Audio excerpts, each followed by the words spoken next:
What's going on, guys? Welcome to the state of VR. In this Let's Talk, I'm going to be talking about 5 reasons why I think now is the time to get into VR. It's just insane how much it has matured over the last few years thanks to VR pioneers like Palmer Luckey and John Carmack.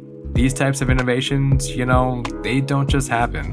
Without setbacks and people who believe this technology can become a reality. I figured a video topic like this would be a good way to step back and look at VR as a whole from where it started to where we are now. I love doing these Let's Talks and the response from you guys has been pretty awesome. So for as long as you guys want to listen, I'm going to keep doing these types of videos. So just let me know if they suck.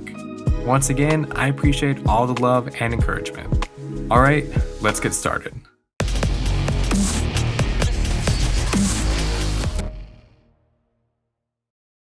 So I'm going to start this video off by giving you guys a brief history on my VR use. I first started playing VR games back in 2016, and my first VR headset was a Rift CV1. Since then, I've pretty much been hooked. I'm telling you guys this so you have a good idea of where VR started and how vastly different it is today. Back then, PC VR was still riddled with high amounts of screen door effect, harsh God rays, and a pretty cumbersome sensor setup. So what we have today, to me, doesn't even feel like real life. Moving on to my first reason on why I think now is the time to get into VR, is that we now have a crazy amount of content, especially with the backlog of games that were released just over the last year.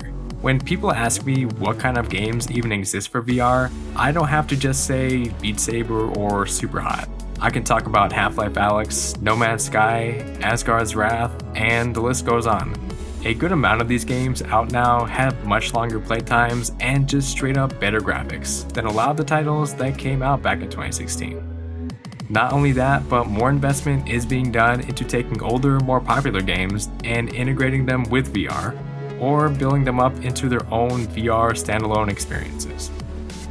For my second reason, VR has not only become more affordable, but the tech has gotten much better, to a place now where everyone can experience things like hand tracking, without needing an external peripheral like we used to. The barrier to entry for 6DoF VR, or 6 Degrees of Freedom, is much more affordable now than it was back then, thanks to companies like Facebook. The investment in research and development has taken VR from being something where you needed a PC to something where practically anybody could afford this type of technology. Between there being a true 4K headset incoming and the multitude of features already existing on the Quest 2, I'd say people have a lot of options right now. For my third reason, I'd like to talk about the fact that VR isn't all about games. We are now actually seeing an interest in using VR for productivity. And no, I'm not talking about HoloLens type stuff. I am talking about the use case of being able to bring up multiple windows, use hand tracking, message your coworkers, or type in virtual reality. More use cases for VR include fulfilling your fitness goals, watching movies online either socially or by yourself, or if you need an escape, there are apps like Real VR Fishing or meditation apps like Guided Tai Chi and Nature Treks VR. For my fourth reason, I just want to point out the fact that with VR gaming comes an actually pretty great community. People are really supportive of each other, especially if you have questions, at least in my experience. In my opinion, the reason for this is because VR is still somewhat of a niche, and I think the age range of people who do use VR skews slightly older. There are definitely a lot of younger people, but they tend to prefer certain apps over other ones. Hopefully, Facebook Horizon can be a little better than a Rec Room as far as user policing, because over the last year or two, it's kind of turned into a cesspool of trolls screaming at each other. Just saying. For my final reason, it is that VR is an experience completely unlike playing a regular game. The feeling of immersion is so intense that some experiences are just straight up impossible to finish, like horror games when someone or something is chasing you. When this happens, that feeling of true-to-life fear sets in, making the game feel more and more like the real thing.